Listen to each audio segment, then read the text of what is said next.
This is the best we could find. We didn't do 26.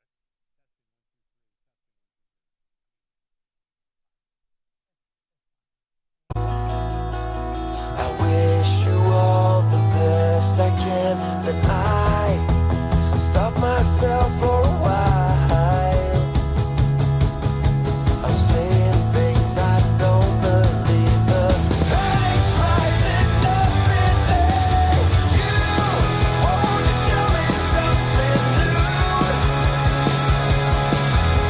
You wait for someone to save you and let me all alone. I want to tell you something new. You throw us both into a war when the only hurt was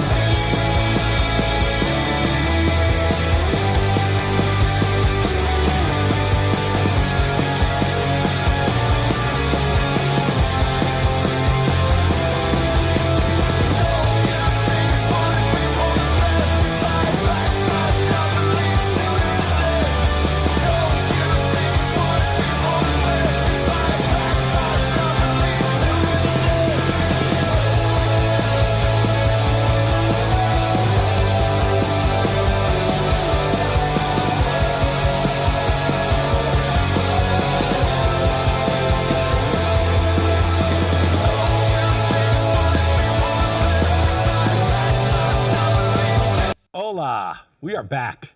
It feels like we haven't been on air for like a month. Yes, Or at it's least- true. Or at least it's I think, right. something. This is a long weekend. All right, how do you like I the new show suppose. countdown? Just 1 minute. Yes. Instead of 15 minutes. Yes. You didn't get to see me prancing around, showing off my stuff. Flipping that. Okay. Yeah, flipping the hair, Doing his stretches. doing my stretches, showing my stuff. Then we Speaking wish. of stretches. So I'm going to put a little peer pressure on. Oh God. We Good. had a really interesting evening on Friday night. We were invited to an event, and there is a physical therapist, but way more than just a physical therapist, who's done crazy work with injured pets, Oh. like that can't walk, can't do anything, and he gets them walking and do it Oh. like amazing. So Tom's wife was there, and we both turned around and looked at him at the same time, like, you need this guy. Okay. Now, he And to agree? but, well, he's so busy, he won't even take new clients, although it's got to be more of a quid pro quo. So, like, you do something to help his cause. So he's helping a lot of people, a lot of injured people at the Ukrainian war, et cetera, et cetera. So it's great. That's really, really wonderful. impressive. So I'm going to put a little pressure on Tom. So we could do a poll. Please, Who let's thinks do a that poll. Tom I don't need any help. should go for some physical therapy as a precursor to then either Pilates, yoga, Peloton cycling, Yes, any of these please. things. When I Us, had- as my dad used to say, use it or lose it. Now, the poster child for this is Jerry Reinsdorf, the owner of the Bulls. He was there. He's 89 years old. He said he could barely walk. Like he had a walker, and now he was walking He perfect. was there. Yeah, And he's- so there you go. Okay. Take his example. All right, I'm not listening. So let me tell you something. So I had my back. Here it comes. Taking a poll. So a couple years ago, I had like something wrong with one of my discs. Okay, it had some crap in it. You know. So That's actually pretty good because normally it's like it's a thing and then the thing and the yeah. thing. So has I a thing. had a disc issue, and I never had a back problem before.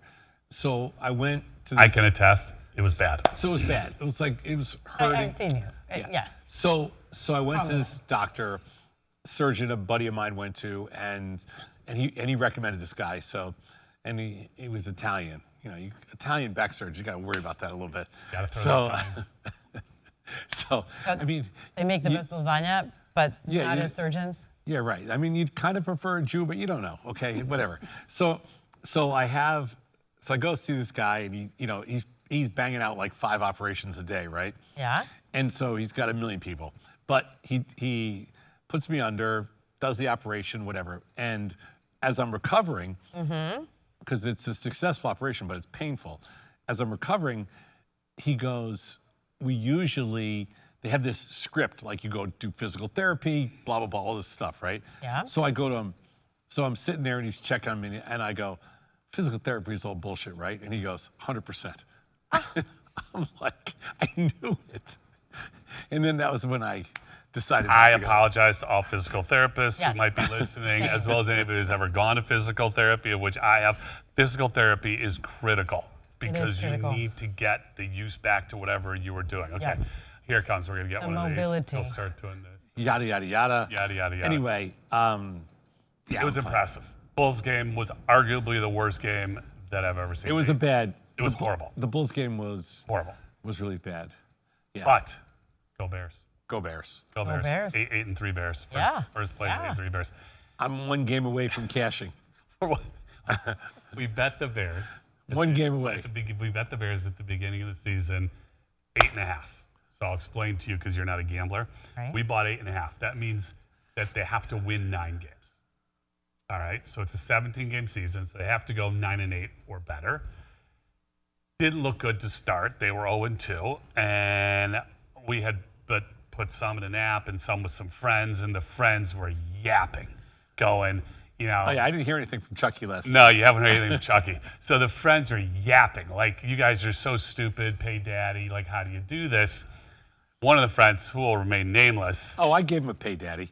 then mentioned, we're all friends here. You want to let me out for 50 cents on the dollar? I said, I'll take my chances. And Tom said, I'll take 90 cents.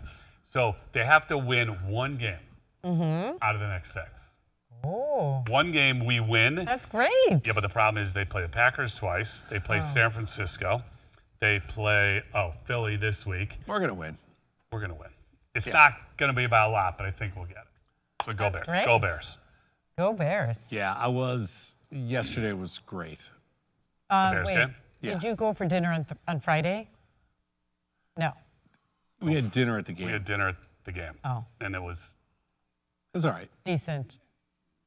stadium It was food. fine. Yeah. Yeah, stadium food. We weren't roughing it, okay? It wasn't. We didn't exactly rough it. Yeah, But let's it see. was. And then I stayed in Saturday night, the 6th, wanted lasagna. I made lasagna for the first time, which was an interesting experience. I need your recipe. Delicious. I will send you I'll one. modify Yeah. the spinach. Yeah. But it's pretty good. And actually easier than I thought it was going to be. Start to finish, it was about an hour to prepare and about an hour to cook. I don't know if I could trust you with lasagna. I don't think. I don't know. How about my smash burger? I perfected the art of the smash burger. I mean, anybody can do a smash burger, but I mean, you could probably pull that off better than lasagna. I don't know. Okay. I don't See, think this is why I don't invite Tom over, because I don't think I Right. would You trust. complain about everything. although Well- Thursday's a big day, not just because it's Thanksgiving, which happens to be my favorite holiday. It is a big day for that, but It's one of my favorite holidays too. Peking turkey. Peking turkey. Peking turkey for 2 for Very 1. exciting. Very exciting. It is very exciting. Are I'll you take gonna- pictures. I want Are to you- see pictures. Yes, I was Are going you to going say. to do the beef chow food as a warm up? I have so much food. I don't think so, but I'm going to do some roast. I'm going to buy a roasted. I'm going to buy a chopped up duck to put in my stuffing. I always use duck confit. Now I'm going to use chopped up Chinese roast duck. Is Cole flying in? No. So it's the 4 of you? Yes. And the baby. Well, the baby doesn't eat. So it's the 4 of you. So Basically. it's really 2 of you, Basically. because you have 2 non-eaters, Yeah. right? Yeah. You and Patrick, I'm sure, can get after it, but Yeah. the ladies are not. We're going to have a bite. You're going to have too much food. I already have too much food. I had yeah. too much food before I started. Yeah, we did the same thing. We have too much food. Okay, well- We did I want to try this turkey. the turkey I'm really excited about. So we have the turkey. I think we have a turkey breast. And then we got 2.5 pounds of brisket and 2.5 pounds of pastrami from Green Street. But you have everyone coming, right? Oh, wow. Oh, that's a lot of people. 20 people. Oh. Well, that's great. And then a peanut butter chocolate. Yes. What's the pie? You got a. Yeah, chocolate peanut butter. You got no? chocolate peanut Have you butter. ever had it? No. Past boyfriend didn't prepare for you? No, he hasn't. You got. And I bet it's good. Typically, boyfriends try to impress, Exes. Sure. right? Yeah. Exes, I'm saying. Yeah. It's been a long time. He's not trying to impress her anymore. That ship has sailed. Yeah. Fair enough. Anyway, I'm looking forward to the pie. Yeah. I got lots of desserts. I got way too much. I got food for 3 days. What do you do with your extra food? I Like give you it could- I give it to the goy. Oh, he takes everything? Oh yeah, everything. Oh, nice. Patrick. Oh, yeah. He's the goy. I give it to the goy. He takes everything. Like Because you have to have a place to get rid of the food. he takes 'cause it's not everything. fair. Throw He'll it take away. he'll take like a giant Costco box And and load it up with food. Like he'll take everything. Like even half-eaten stuff. Like he'll take carcasses, you know. Comes from like a family of 6 boys, you know, where they were fighting for food. Like he'll take a carcass, you know. But And maybe my daughter, that's to make bone broth? No way. no, my daughter will be like, "What's wrong with you?" And he's like, you know, he'll take half-eaten food, you know, it doesn't matter. He'll take everything. To each their own. It's actually good for me to get rid of everything. So Right. it's like, Right. Because then it's not there, and then you feel badly because you got Right. so much extra food. Right. right. And you're not going to Hate go throwing you're not food going to go away. the distance to like give it away to somebody. So you're just going to let it. Right. sit I don't like leftovers anyway, so Right. There you go. It's all yours. goodbye. Take it. Take it. Goodbye. I got those Costco, like to go. You know, they sell those little. I don't know what they're called. Like, they're plastic things where you put food in them. You know, they're like Like Tupperware? Tupperware? yeah, like Tupperware, but they're not Tupperware. Plastic. The plastic things. They're like things. sorry. The You thing buy- that you put the food Get in. the Costco's- Glad. glass They ones? sell Glad. Maybe. No, No, they're like they Glad. sell Yeah, Glad. they're like and they plastic. the top, and they give you the container. yeah. And you buy like 25 of them. Yeah, you buy like 25. Yeah, I got like Glad. 100 of those things. Glad. So I just fill them up for him every time. Just whatever's left over, just got it. Got it. Glad.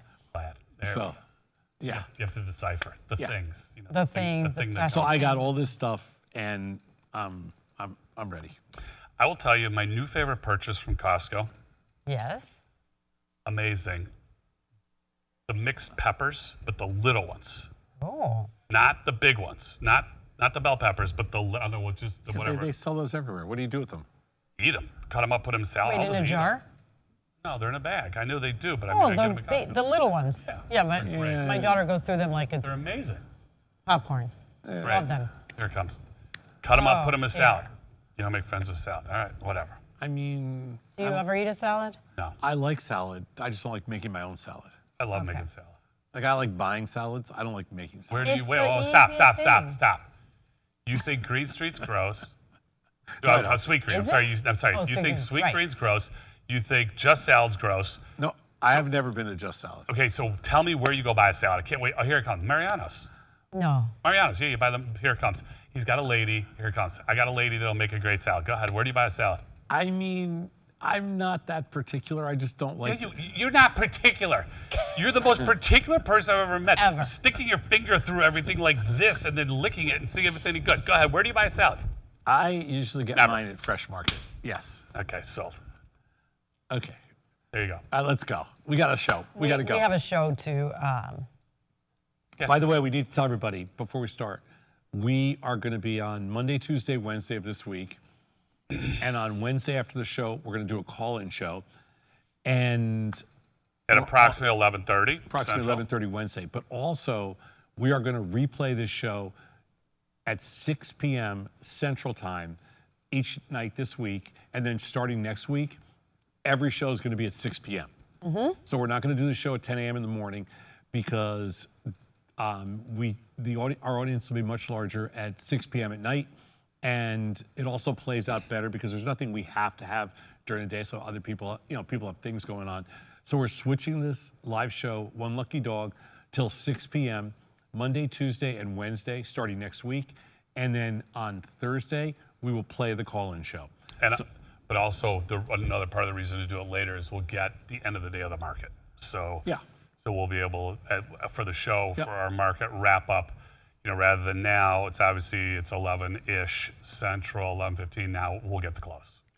So starting next week, Monday, Tuesday, Wednesday, the show, One Lucky Dog, 6 o'clock at night, Central Time. And then Thursday night, 6 o'clock at night, it's a call-in show, Central Time. This week, 10 a.m. and 6 p.m. correct. Okay? Got it. Monday, Tuesday, Wednesday. Are we in daylight savings or standard right now? I think we're in daylight savings. Standard. We're standard, always. No, I think Not I think always. we're daylight savings. When you roll back, isn't No, that I think saving when daylight? I think in the spring we go into savings. All right, what difference does it make? Are we Let's go. daylight savings or standard time? We actually have had this discussion since Thinkorswim. Daylight savings time starts on March 8th and will end, so we're in There standard. you go. We're in standard. There you go. Standard. Don't question the soul. That's right. The sun on the daylight savings. Okay, So on today's show, we have Mailbag plus letters from the chat room. On Unleashed, we have this great discussion about what makes a great leader. And on Bad Dog, Tom takes on mega billionaires. On Wow. So if you're a mega billionaire and you're watching the show today, don't listen for my rant. Yes, listen What's to a- it and what's learn a something. Mega billionaires. A mega billionaire is like, so if you just have like 1 or 2 billion, You're a Johnny. you're just a Johnny. You're a Johnny But billionaire? like you're like you. You're just a But, billionaire. Yeah, you're like Scott, just a billionaire. Can I be just a billionaire? But Johnny billionaire. but if you have like over 50 to 100 billion, Oh. you're a mega How billionaire. many? Do you know how many billionaires there are in the world? Like 12,000. 3. So there's 3,000. There's 3,000. Yes, Okay. I think there's 2 in the United States. Wow. So that's 2 what? 2,000. Oh, 2,000. I think okay. 3 total. I think 2,000 in the United Okay. States. I And would how have many- thought it was higher And how many disgusting. mega billionaires do you think there because are? I was watching a video. 50 billion or more? 50 to 100 billion, like that little more. I mean, A couple dozen. maybe. I don't know if there are a Right. couple So dozen. my take is on a couple dozen. Okay, so then hopefully the couple dozen are not watching. But how many? So this they were I talking about want New them York to City. watch. They were talking about New York City. How many 100 millionaires do you think there are in New York City? 100 millionaires. 100 millionaires. In New York City? Yeah. 20,000.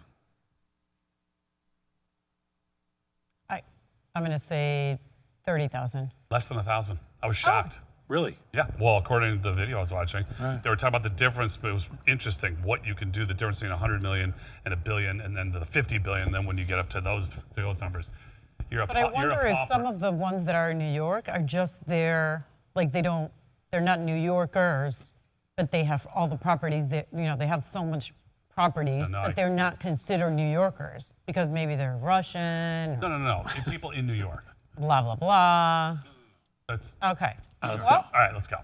all right. And then what are the top 5 qualities of an outlier? We're going to talk about that too. Or Yeah, you they also did a piece on this. It's coming up. You're going to like it. I'm gonna Not like today, but We're gonna we like did it. another Like piece it, on it. whether you We're going to like it. Whether you like it or not, you're going to like I it. was just told I was going to like it. And then, of course, we're going to have today's tale of the tape on Market Talk with these two. So let's get this. And hopefully when we ball get to rolling. 11:15, S&Ps are a little bit lower than they are right now. Because I just did one of the fun trades of all time. Just sold some S&Ps and now coming to do the live show. not knowing. Not knowing. Yeah. Yeah. All right. So on our first mailbag, here we are. My Look in the mailbag. My PhD makes my job hunt extremely difficult. Should I drop the PhD off my resume to make it easier to get a job? This is a good question. See, it is good. Or should I wait it out? And shoot higher? What do Yeah. you think? Now, I'm going to tell you something that's funny. This question comes up all the time. It's crazy how often we get it. Both, past, now, even internally. I can understand if we get a resume or you have somebody that comes in for an interview for a job that you think that they're pretty qualified for, but they have a PhD, you're almost like, oof, I don't know if we can afford you. Correct. Well, that's the Or problem. you're It's always the overqualified. money, right? Or you're overqualified. Sometimes you're overqualified. I think it depends on the job and it depends on the job market. So if the job, wherever you are, whatever your PhD, whatever area it's in, if the market's tight and you don't have a lot of opportunity and you're not getting any, callbacks, then I think you got to try removing it and maybe even do some A/B testing, where you send it to some with it and some without it and see what kind of response. But I agree with your comment that we'll look at it and go, I can't afford them, and you don't even know what it is, and the person might be more than happy to take it as that. That's right. As a salary. Yes. So my house is finally on the market, and it's interesting not getting a lot of interest in this because I was talking to the broker, and I asked the question. I said, "This is so strange to me that we've had some verbal, like maybe this number, but nothing formal." So I said to her, this makes no sense to me because the trader mentality in me is saying, look, put a bid in. So Right. if you're asking for X and you could just say, I'm going Just to put want a a bid bid? in. I'll put a bid in. I know you'll put a bid in. I'm not accepting it. So if you just come up with some number that you'd be Right. happy to buy it. Right. And she said post-COVID, the psychology of the real estate market has totally changed. People don't want to put something in if they don't think they have a chance. So Why though? She What's said behind it's just. that thinking? She's like, it's a psychological change. What do you lose? Here, can I tell you something about this email though? That I don't want to go off traffic. I know you want to sell your house, but yeah, no, that's to everybody listening. Scott's house is on the market, old house, you know. Beautiful house. Yeah, but here's the deal with PhDs. This is going to sound like a little strange, but I completely understand taking it off, not saying anything, you know, whatever. But I will tell you this: what I have found is every time we hire somebody with their PhD, it really makes a difference. They're really smart, and they have a certain, you know, it takes It takes a certain mentality. it's so hard to get a PhD. It takes so many years. Correct. That I have found that in most cases, they really make a difference. Like they really help. I wonder what. Like I can't give enough credit to people that have a PhD that want to come work in the world of finance. In the past, like in my last role, I think we had 2 PhDs on my team, and they were both exceptionally smart. I wonder what % of PhD candidates stop with their masters. A lot. We had 2 PhDs on my last team when we ran Tasty. On my team, I had 2 PhDs and I had 2 people that were going for their PhD Stop that with their stopped. masters. Yep. Yeah. I have a niece. They never did the dissertation to go all the way. Yep, but that's a lot more work. I'm not minimizing getting a master's. That's impressive But too. all it's a lot 4 of of work. those people were exceptional. So, getting back to this, don't give up on the PhD because you No. put so much effort into it. But Sometimes you I got to pay the agree. bills. yep, I Now, get let's it. keep going. All right. All right, next up, the $1 million question. How important is getting my MBA directly after graduating versus working for a few years and then getting my MBA? Well, I can jump on this. What do one. we think? I knew myself, and I wanted to get my MBA, but I knew if I went to work, I was never going to go back to get my MBA. So I applied to 3 programs. I got into 1, and I wasn't ready. I wound up deferring for a year, and I'm like, there's no chance that I'm going to go back, and I didn't. And I don't have any regrets. I love the path that I took. I can't say what it would have been if I would have gone for my MBA. Right. Having said that, I think for some people, going right, and for me, I knew I had to go. My personality was I just had to go do it. But I think there is a tremendous amount of benefit to working for a few years. I think you grow up a lot. I think you learn, you meet other people, I think you're more interesting, you're more developed. So my recommendation is if somebody can pull it off with a meaningful job for a couple of years, take that approach first. I actually had this situation with my son. So after he graduated university, he started working for a couple of years in what he studied as an undergrad. And he didn't love it. And after 3 or 4 years, he went back to get his MBA. He had moved to LA and went back to USC to get his MBA, and then got his MBA, and now he's working in a different field. So I think he told me that in his MBA class, every single person had worked for a couple of years. Yeah. Like nobody went straight from school. Schools really want. They want you to to work. So the answer is, I think it's really important, you know, to work for a few years. And after watching what he did, I couldn't agree more. Yeah. I think you have a different level of appreciation for it. Yep. Experience, gives you maturity too. Yeah. Yep. All right. Which do you think has more value? A, spending a semester abroad. B, spending a semester doing an internship. I cannot do both. I think we're going to give different answers here. You go first. Well, the person that wrote me this is somebody that I know, and I really like this kid. And by the way, I'm surprised. I thought you were going to immediately gravitate to one. I have done both of these when I was an undergrad. I spent a semester abroad, and I spent an entire semester doing an internship. So one year of college basically was taken up with, with this. Not the same year, but this is a tough one. I'm going to say you're going to get more out of the internship. I don't know which one has more value. That's right. I think you're going to get more out of the internship. My answer is, unless the internship is something that you're deeply interested in. I mean, if you're just taking an internship just to have somebody on the resume, I 100% would go semester abroad. And the reason... I don't think there's a wrong answer here. No, I don't think there is either, but I just think travel is such an amazing opportunity, an amazing gift, and I think it just broadens somebody's, view of the world when you see the way other people live, operate on a day-to-day. Okay. I think there's living there's so many learning away from your parents, the whole thing, I'm not arguing so against much that, more. but if I'm an employer and I'm looking at your resume, your semester abroad means nothing to me. Your Not internship. on the resume, but that's soft skills that will be able I'm just telling you, that means nothing. just saying, your you- semester abroad. Now he's You'd thinking, be able to I like see. this. You'd be able to see it I during get the it. interview. I get it. Your semester abroad, though, doesn't mean anything to me. Your internship means a lot to me. Depends on what the internship's in. Yeah, because what if Well, assuming it's. what if they take the time to do the internship and then they realize I don't like this at all, this Well, then- industry. but that's a valuable lesson. Definitely. That's But that's a that very doesn't valuable mean takeaway. anything on the resume. I'm not hating on a semester abroad. Anyway, Oh, you are. Go ahead. all right. Next. If you only have a small amount of money to invest, would you buy stocks here or crypto?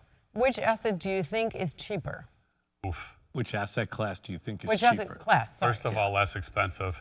I'm gonna say neither right here.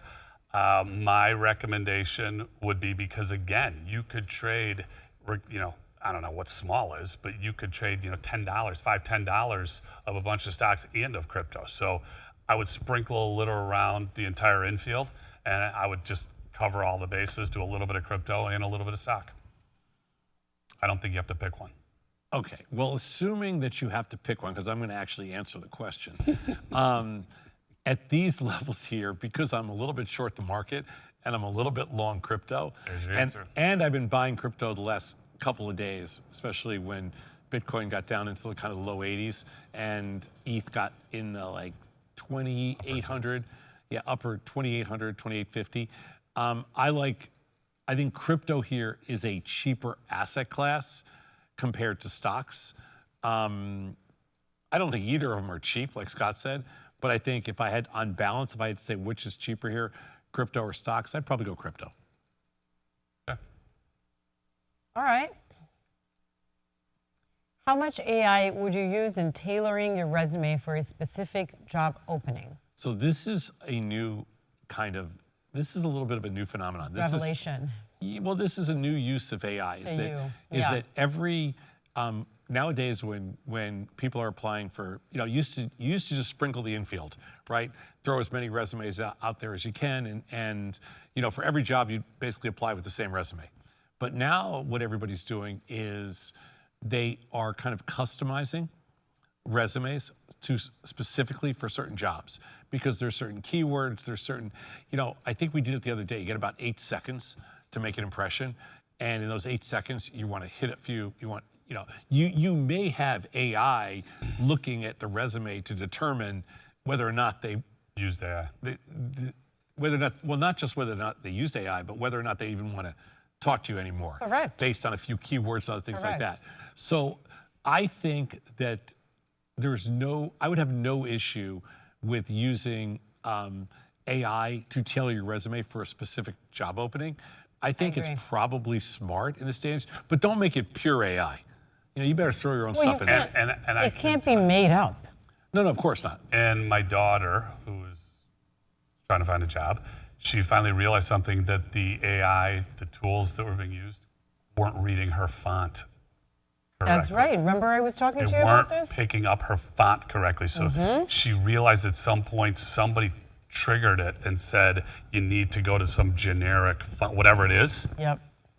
And she fixed it, and all of a sudden she was getting picked up, by. So just keep that in mind. Yes. Figure out what font you're It's using. tough. That's a good question. Yeah. Yep. So love letters. Love the Lossdog logo. Nice job. I love the Lossdog logo too. I love it all too. do. It's a really cool logo. Nice job. Nice dog logo. Yep. Shouts out to Nice job, Tom D. T. Shout out. Appreciate the wow segment. Thanks for the insights. And please get Tom a better mic. He sounds muffled. We have a better mic today. That was the first show. And I think, All right. in fairness, we got to call it the way it is. That was pilot error. That was Yes. user error. I think it was. I user think the error, mic too. was perfectly fine. I think the person who will remain nameless didn't understand how to. But we're put the- looking at him. Oh, sorry. I'm a professional. I totally know how to use it. We just had a few issues. Sure. Yeah. He's It's sticking not my with that. first rodeo. Okay, the next one says you're a billionaire. Get a better phone system and nice T-shirts. For the love of God is all that's missing on that quote. We do need to work on the phone system. I'm good with the T-shirt though. I think they're talking about I you. think, no, they're talking about Tom. Anyhow, moving on. Scott has bad posture. Yes, he Help the does. poor bastard. Help the says. poor bastard. Okay, so for anybody who has not been on air, when you are sitting in a chair like this, it looks like you're leaning back. So if I lean forward, which I'm really leaning forward, like Tom's kind of leaning forward, so it looks like he's sitting up. But I appreciate it. My posture is actually very good. But thank That's you. good. I have Yeah. good posture. All right, moving on. Our next segment is Unleashed. And this is a good one It's a good logo too. because you're going to discuss what It's like a makes a wolf. strong leader. What So makes a let's- strong leader? What makes a strong leader? Let's do this. I have very strong opinions Oh. on what Shocking. makes a strong leader. Do I know, you shocking, now? yes. Shocking. But it's Soccer. okay. All right, so first we'll start with vision and trust. Yeah. Great leaders know where they're going and can get people excited about it. Okay. We had talked about this before, about So- showing you're enthusiastic. Yeah, but here's the, What here- about the leader? here's the thing with this. Great leaders don't necessarily have great vision. Founders, creators, innovators are the visionaries. What great leaders have at this is the trust, is that people trust them, they believe in them. I have been around really good CEOs and really good leaders, but they don't have any vision. They weren't the visionaries. They usually came in afterwards and to run things. So I think, I don't necessarily think vision makes a good leader. I think it's a nice compliment. And I think in most cases, founders and innovators, they have great vision. And sometimes they don't really have the trust. But I think that, I think trust is the most critical piece. And so that'd be my 2 cents. And it's interesting because we have extremely different styles when it comes to leadership. Correct. But we both have, I think, a massive amount of trust that we have been given from the teams that we have led. So it doesn't mean that there's one way to do it. My approach is I am extremely transparent, and I try to bring people on, give them as much information as I can possibly share. Tom takes a different approach, but at the end of the day, I think you're laughing. At the end of the day, I think we got paid back from the team really well because we earned their trust. Correct. Exactly right. Yeah, I'm all in on trust. Yep. For leadership. Yeah. Yep. All right, so encouraging ideas and making decisions. Create space for new ideas. And I think you, Scott, are great at this too. So are you, Tom, I suppose. No, yes, you are. Okay. And you let people give you their ideas, right? And share it. Here's what's interesting about the businesses we've built over the years. I'm going to say that I like very flat companies, which means that anytime a company gets Very horizontal. gets very vertical, meaning there's all these different levels, reporting, everything else, it takes away from, you have there's less reason to take risk in suggesting different things. That's my biggest problem with big companies is there's no risk reward for innovation. If you have a very flat company, there's a lot of risk reward for innovation and for encouraging ideas and making decisions. The problem that a lot of companies get into, though, especially startups and smaller companies, is that they don't realize this is it. And I like to say this, and I don't want this misconstrued. Oh boy. it's not a democracy. Okay, like this is, a business. You encourage ideas. You encourage people to make It's decisions. horizontal until you don't want it to be. But it is not every single decision is not a team decision. by Every committee. single Correct. decision is not a meeting committee Correct. or Nor this should it be, or no. you're voting on it. Okay, No, that's let's just be a really waste clear of about time. that.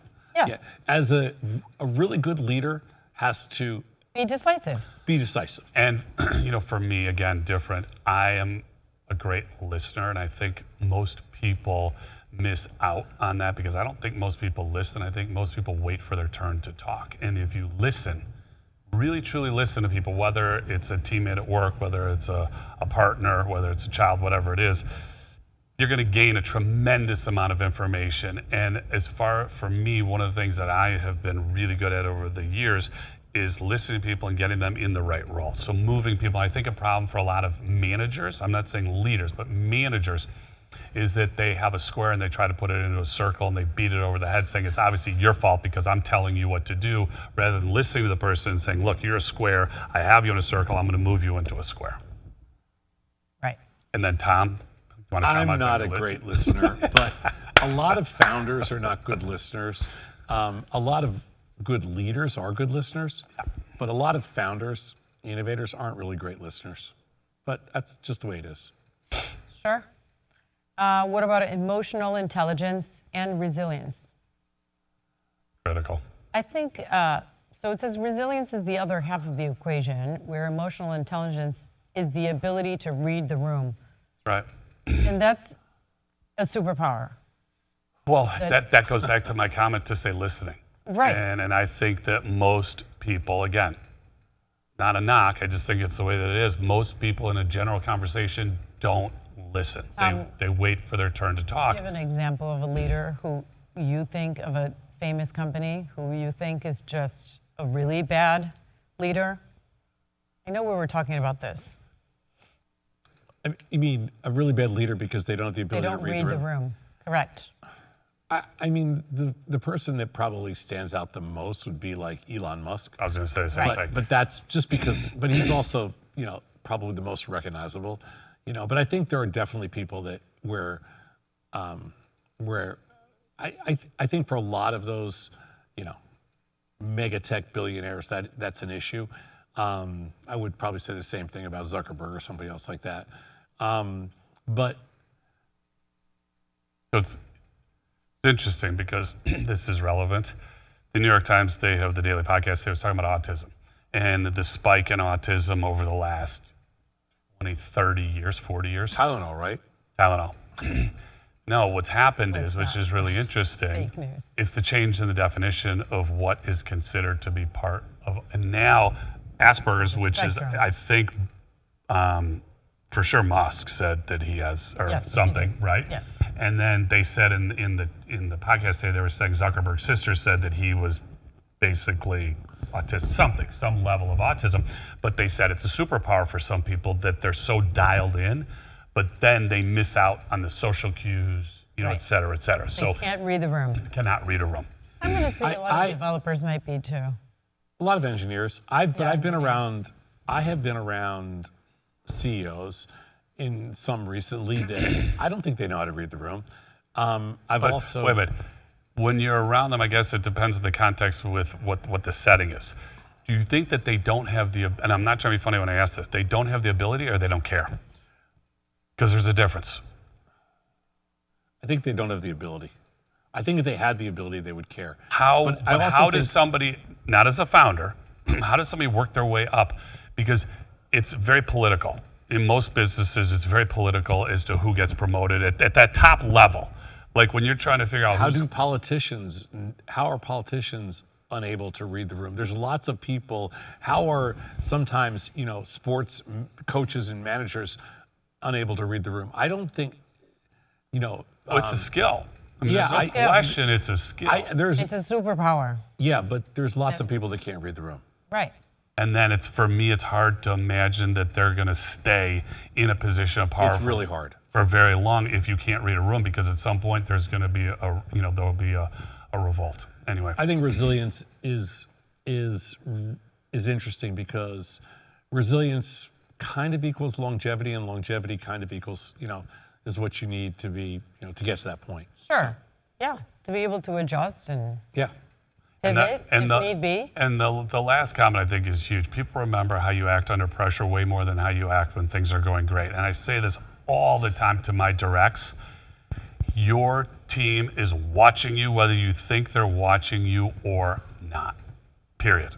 You're always being watched. And how you act and how you perform under pressure or in a really difficult situation sends either a really good or a really bad message to your team. So as a leader, you always have to be thinking that there are eyes on you. Well, I think that that watching how people act when everything goes to hell, is really how you can judge somebody. It's telling. It is telling. And I think that how you act under pressure, under really tough situations, is really how you measure someone. It's easy to measure people when everything's going well. Yep. Winning cures everything. Yep. But when things aren't going well, watching how somebody acts and how somebody leads, that's when you really know what you've got. Yeah. Agree. How you can build these skills now. And we're talking about taking initiative, ask for feedback, keep learning, stay positive and adaptable. I like the attitude of stay positive and adaptable. I'm assuming you would say to learn how to get to the point, but even How to be a great leader. But you don't have to be at the top of the pyramid to be the leader. You can be a leader in a business if you're in middle management. You can be a leader in the business if, back on the trade desk, we had people who stepped up and in my mind became leaders because that was their personality. Right. They weren't running the business, but they had a big impact on it. So regardless of what role somebody's in, there is the possibility if it's of interest. Being a leader is not for everybody. It's like being a manager is not for everybody. So just because, so somebody looks at this, goes, I want to do that. Maybe you do, maybe you don't. And going back to the internship, you're like, this is horrible. I don't ever want to be in this field. Same kind of thing. Some people don't want to lead. Some people prefer to be more of a follower. So it's not for everybody. It doesn't, it's not a knock on somebody in my mind. All of those things are fair. I mean, obviously, I'm not going to pick on any one of those bullet points, but I think that the keep learning piece to me is the most interesting. I mean, taking the initiative is almost a given. Like you have to. That's your job. Asking Not really. for feedback. Some people don't. They're comfortable without. It's again going back to somebody who's a leader. Not in a leadership role. You have to almost take initiative. But that's what makes a great leader. What I have found is one of the things that holds back people from really being a good leader is they're comfortable with what they know, and they're not that comfortable in learning more. Or getting uncomfortable. Or getting uncomfortable is a better way to put it. And it's important to allow yourself to get uncomfortable. From your comfort zone. That's right. That's how you expand. I think one of the things that's always worked for us, like when we built Thinkorswim, we had to learn how to build technology. Forget about You learn how to do everything. to learn how to do everything, but learning how to build technology was definitely outside of our comfort zone. When we built Tasty, learning how to do financial media or digital media, streaming media before there was such a thing as streaming media, was way outside of our comfort zone. So I think that, that kind of, whatever you want to say, that kind of initiative, I guess, in that case, it took us way out of our comfort zone, but we were always learning. And I think that, for me, that would be the takeaway of this whole piece. Try to get comfortable being uncomfortable, because that's going to allow you to see how far you can really Look what we're doing now, even more so. Right. After 4 decades trying something completely new, there's nothing more uncomfortable than trying something completely new. Facts. Yep. Here we are. I love this. I really do love this piece. Well, at the end of every one of these segments, we like to put some We like to put some of the prediction markets. Right.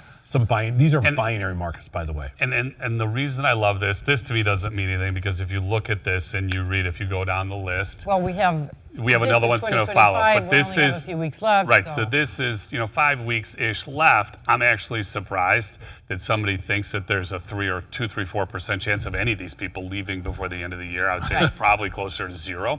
Right. But that being what it is. But Well, would you risk look at 97? no, but right. Would you look risk at- 97 to win 3? But look at this. This is fascinating to me. Tim Cook right now is 82% That's for 2027. to be gone by the end of next year. So 13 plus months. What do they know? Has he said he's leaving? I have no idea, but No idea. but look at these. You got 50-50. You got a coin toss. Sam Altman is the only one that is still at 25%, but the other ones are a coin toss. Well, Sam Altman's a baby compared to these other guys. How long is Tim Cook? How long ago? What did It had to be. 08, 09?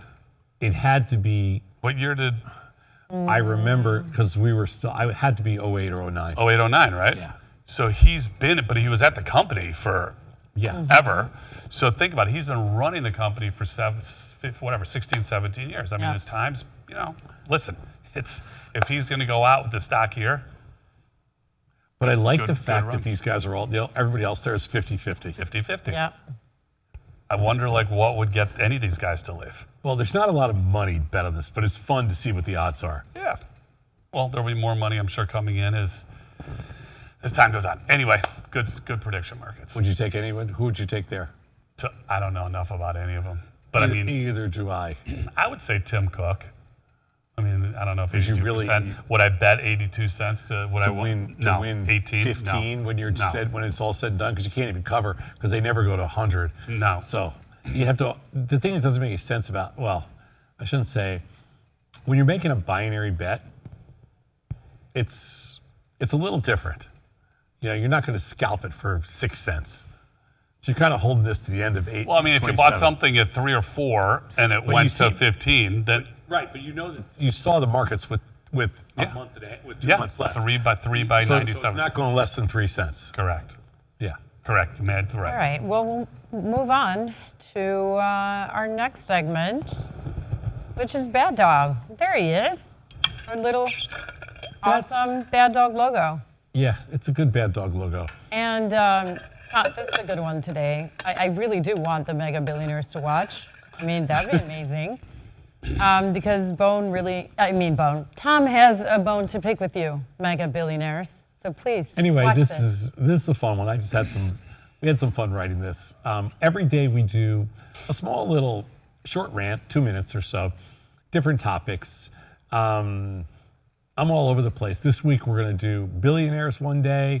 One day we're doing 50-year mortgages, and one day I'm doing like AI stocks. Our CEOs talking their book kind of thing. But today, can a mega billionaire be a material winner and a legacy loser? What do you think? 100%. Yes. Mega billionaire be a Thousand? material winner? Yes. A billion percent. Well, but material, you can't. I mean, they won. They are a material winner. Right. But can you be a legacy loser? 100%. legacy loser, I think yes. it's probably more common Yes. to be a legacy loser, No one's going to show up to their right? to their funeral. I'm Tom Sosnoff, and I have a bone to pick with America's uber wealthy billionaires. We're living through what I call the billionaire paradox. I love writing paradox stories because that's one of my favorite things. There are more ultra wealthy billionaires in America than ever before. Guys who could buy small nations, who fund super PACs like they're tipping at Starbucks, and who can bend tax policy and regulation with a few phone calls. And here's the thing. Many of them are going to wake up when they turn 75, look around at their empty dock super yacht, and ask themselves the question that terrifies them most. How will I be remembered? Time is the one asset you cannot accumulate. These billionaires are spending their prime years lobbying for carried interest loopholes and estate tax repeals. These are policies that benefit a tiny handful of people. The cruelest irony, Most of these billionaires will spend their final years in isolation, desperately trying to give it all away, hoping that a hospital wing with their name on it will somehow fill the void. But legacy isn't built in your twilight years. It's built when it costs you something. How you act and what you contribute to society when it's hardest is what actually matters. That's what people remember. Nobody eulogizes you for the foundation you started after you've already bought your third Gulfstream. Your real currency isn't in your portfolio. It's what you did when you had the choice to do something different. Your legacy is measured in good versus evil and the lives you lifted. So to every billionaire spending millions to rig the game in their favor, is this how you want to be remembered? History will honor you by what you gave up, not what you piled up. Well said. Well said. Very well said. And it's, I think, spot on. Yes, and if you're watching, Having a little fun with these. please Yes, You we'll know, the post one these. when you're saying buying a, you take know, a piece a of wing advice at from a, Tom. you know, buying a wing at a museum, the Sacklers, like probably some of the most despicable people ever to walk the face of the earth. But think about all the museums that said, well, yeah, take your money back, we're taking the name off, whatever. You know, trying to buy their way out Yeah. of, right? Well, it's a guilt thing. For sure. Yeah. Well, you go, look, we're going to clean our name by giving away a couple $1 billion. But they took their name off of No, most of them. everything. I think it's gone everywhere. Yeah, everywhere. Like, Yeah. I don't think Anyway. anyone wants to be associated with that, but well said. For the 20 or whatever, now we got to look it up after the show. How many mega? Yes, we do. How many people have 50 billion more? I'm going to say it's not 20. I don't know. I would say it is, but I don't know. Could Maybe be. not. Could I don't be. know. I didn't look it up. Anyway, well said. All right. Moving on. Moving on. Well, on Words of Wisdom today, we have top 5 qualities of an outlier. This might tie out. Anyway, it's going to tie up very nicely. Yeah, and like I said before, we recorded a piece on this. I think you're going to like it. It's got a little more depth to it. But we're going to have some fun today. And the reason we put this stuff in here, because sometimes in order for you to get the job that you want, and sometimes in order for you to go where you want to go inside of a company, or for you to just be able to raise the capital to do something that you've always dreamed about doing, or, it's not easy to raise capital. It's not easy to convince other people. And they have to think, before I would give anybody money, I have to think you're an outlier. I mean, it's An outlier in the sense of Or you have the potential to be an outlier. that you have the ability to do something that most people can't. That's right. You have the potential to be something special. Yeah. And that's what you look for no matter what. Like I said, if you're working for a company, if you're building something. Give an example without going into too many details. What would be a quality if you were talking to somebody's pitching you on something, and we get pitched a lot.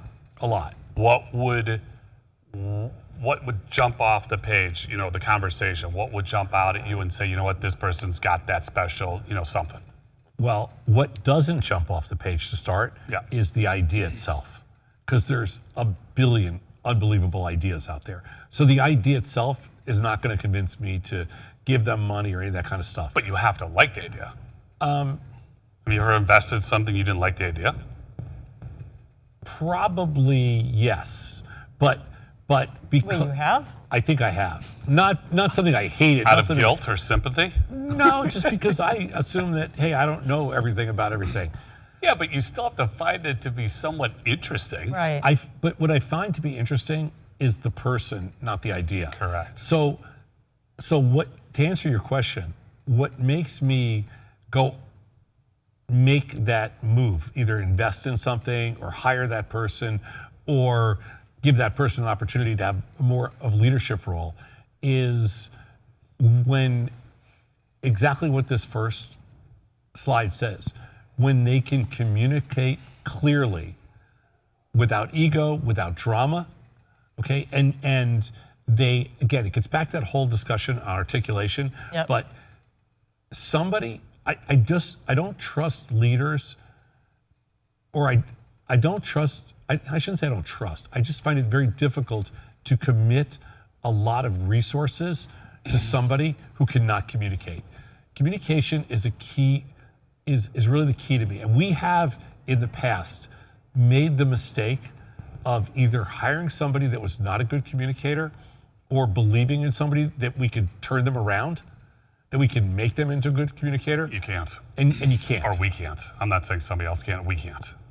We try. Just like you could not turn me into a good husband, okay? It'd be mathematically impossible.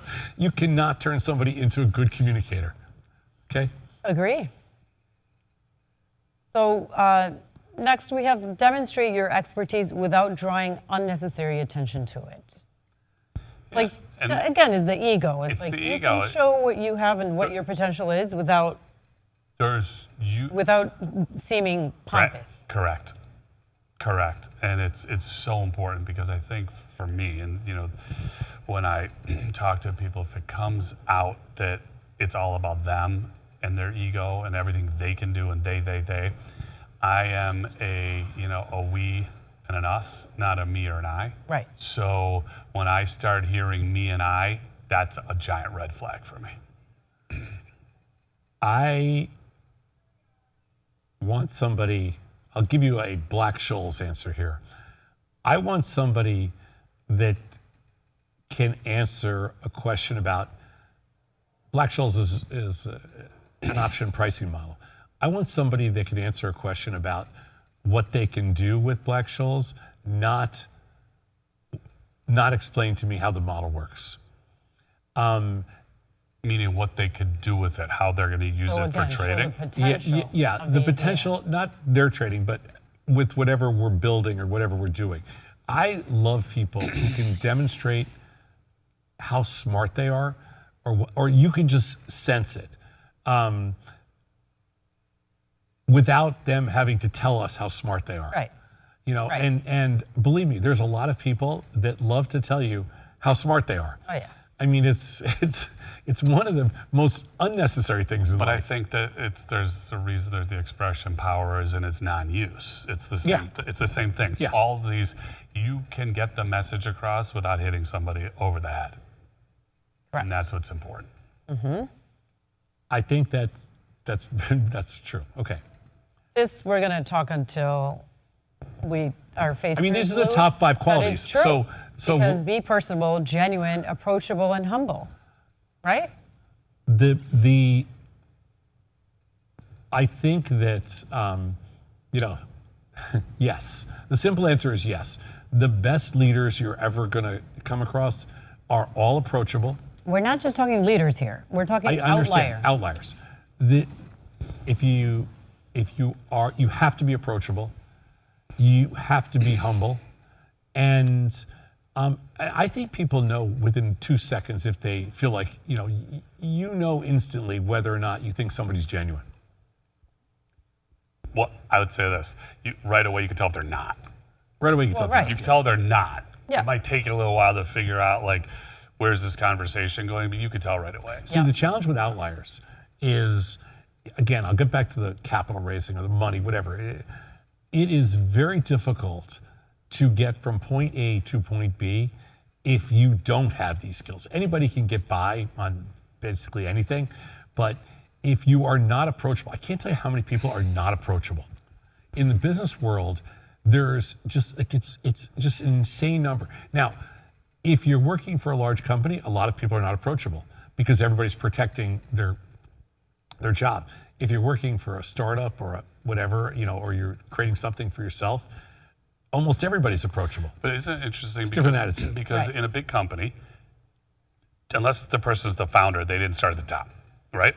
So they came up through the ranks, and how many people can't stand the fact that you could talk to your boss, but you can't talk to your boss's boss? That's horrible. You could talk to one level above, but 2 levels above, they're not going to talk to you. You would think that at some point, as they moved up through the ranks, they would realize, I hated it. Why do I want to continue on with that same methodology? To me, Then maybe the answer is, I've earned it. Now it's my turn to sit, in an ivory tower. all founders are approachable because you didn't get there unless you were Alone. approachable and humble. Right. All founders are approachable. Right. Not everybody else is approachable in every other business.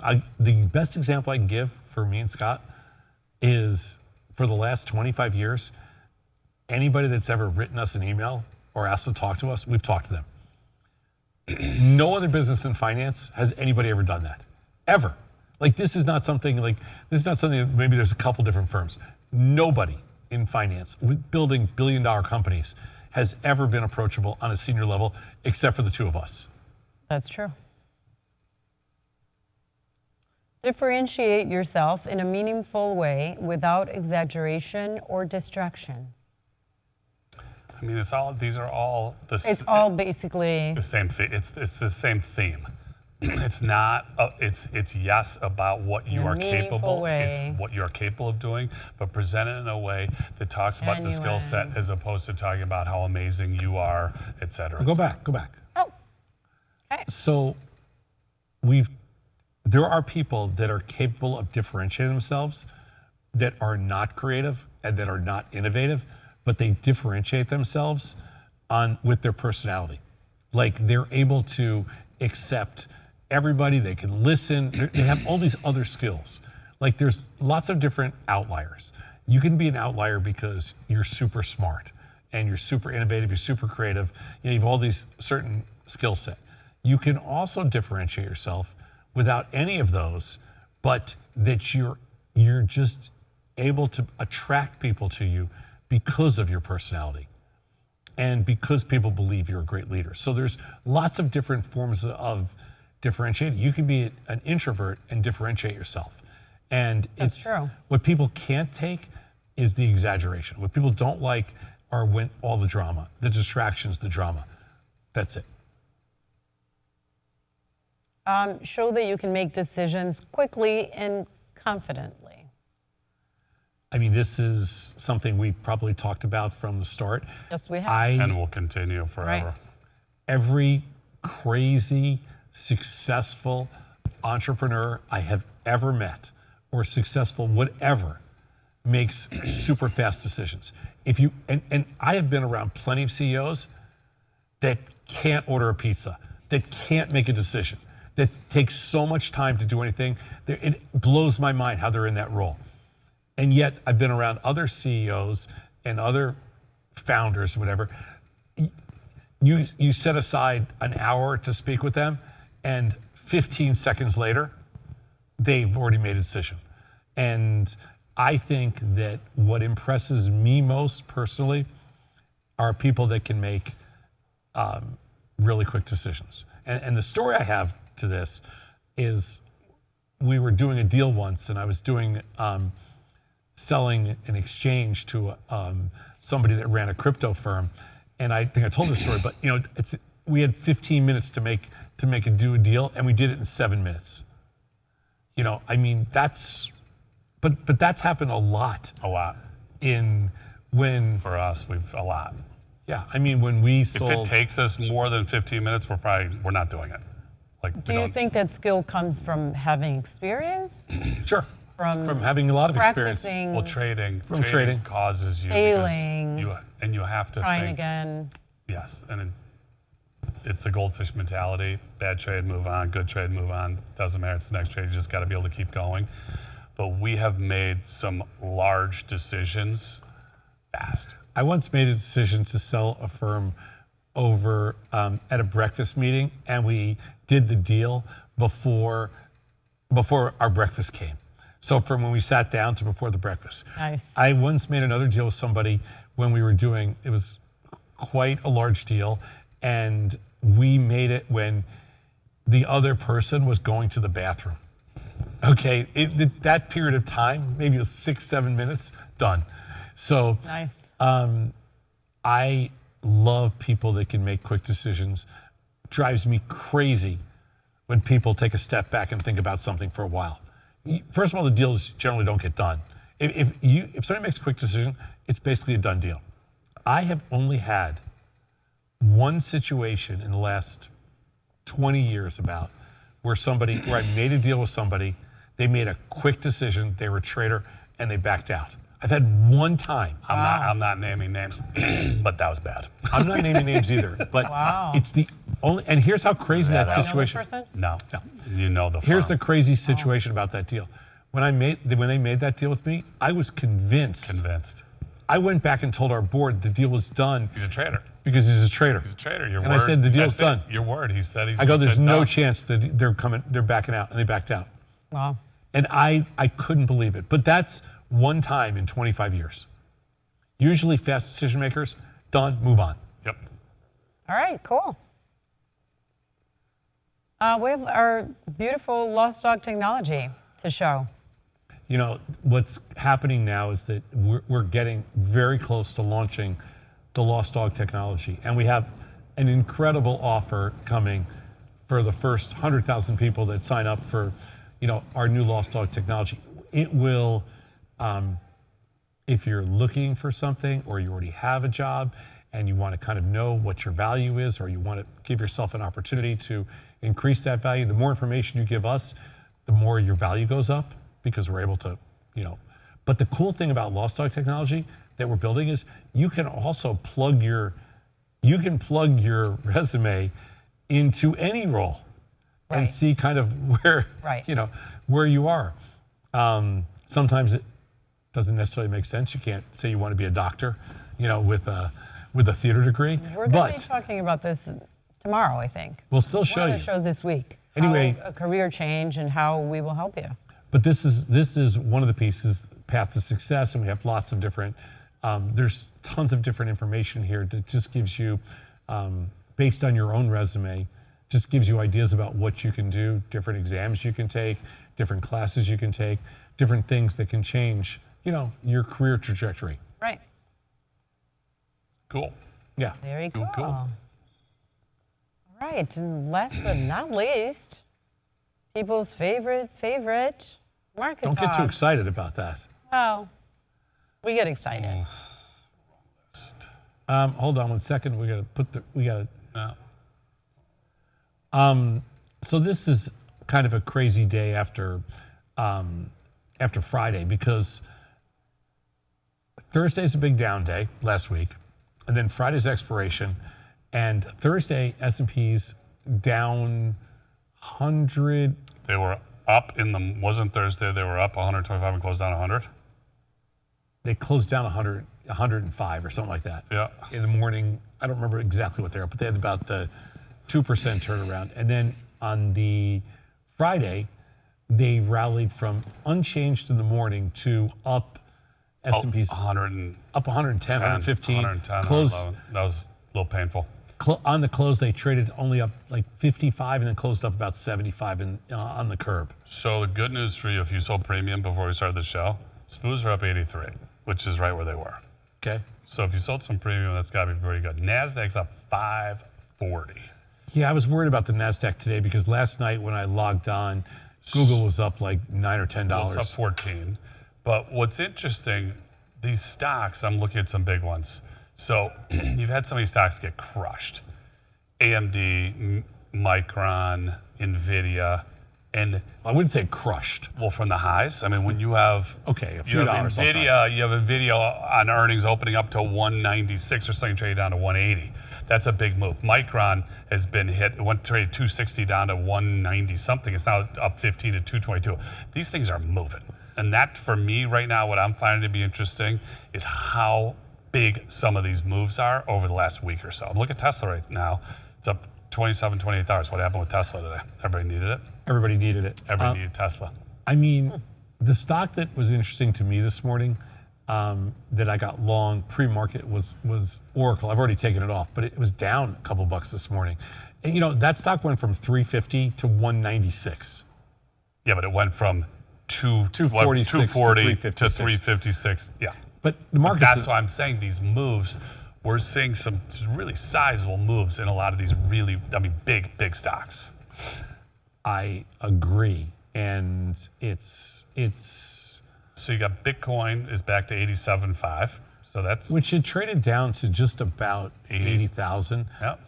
We were able to scoop some up, not at 80,000, but like 82-ish. ETH is 28.70. Hasn't really moved that much. It Hasn't got into the moved. 27 handle. And the That's it. one that actually was moving a lot and then kind of died, the two, are gold and silver.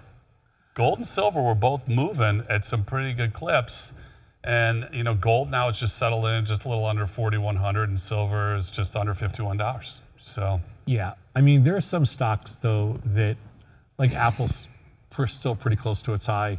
I mean, I guess a few stocks. I mean, Google's the ridiculous one today. That's got to be a new high in Google. well, it's off $5 or $4 or $5 from the high, but yes.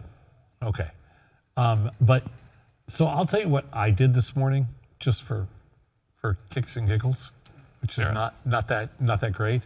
Like I said, I bought a little Oracle pre-market. Last night I didn't trade on Sunday night because I watched the market, but Unusual. I know, a little unusual. They opened up 44 handles, then they were only up. This morning when I woke up, they were only up 10, Yep. and now they're up 80. I thought they would get to Friday's high, but they kind of blew through it.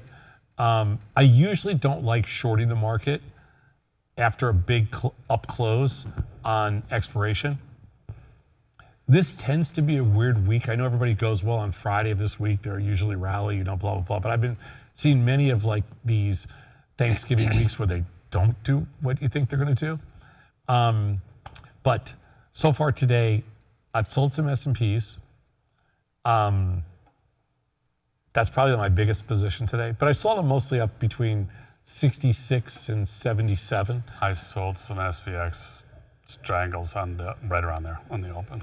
Yeah, I haven't sold any SPX premium today. I would say my biggest trades were, I had to chase Google because I was a little short it. Me too. I had to chase Micron because I was a little short it.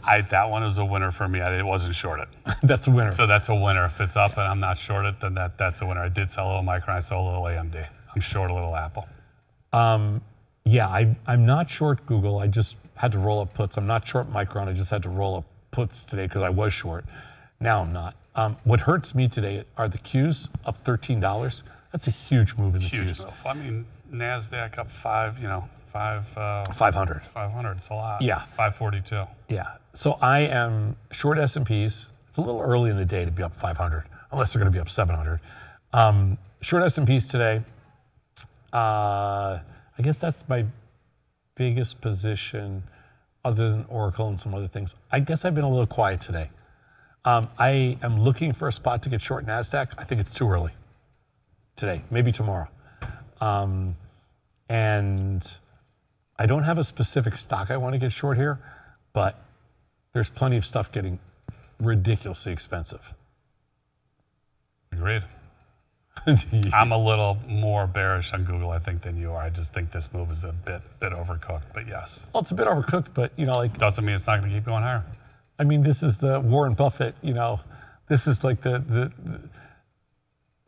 is what happens when Warren Buffett buys something. First they goose it up, then they bring it back down a little bit, and then when everything seems like it's safe to get back in the water and like sell some premium in there, It's not. they just rip your face off. What I am surprised about is how wide the markets were this morning in some of these NASDAQ stocks. They're typically pretty tight. Typically much tighter. Correct. And I was surprised at how much kind of cushion they were given on the bid-ask spread this morning on some of these NASDAQ stocks. Agreed. So that pretty much wraps up the show for this morning. Remember, we're going to replay today at 6 p.m. tonight. We are going to do it Monday, Tuesday, and Wednesday this week at 10 a.m. and replay everything at 6 p.m. Central Time. And then we are also on Wednesday at 11:30 going to take call-in for an hour, Scott and myself, and nothing's off limits. You can talk about your job, you can talk about your career, you can talk about your goals, you can talk about markets for all we care. Anything you want, nothing's off limits. So just queue them up, and we don't start queuing them up today, but we're going to test all our phone lines, we're going to test all our stuff, then we will play that phone segment either on Thursday or Friday, and then next week we go live at 6 p.m. at night, every single night, including the call and everything else. So please go to Lossdog.com, join the wait list if you haven't done it, and please like us on getting close. YouTube. Getting close. yeah, All right. Happy Monday. Thank you, everybody. ciao. We'll see you tomorrow. Ciao for now.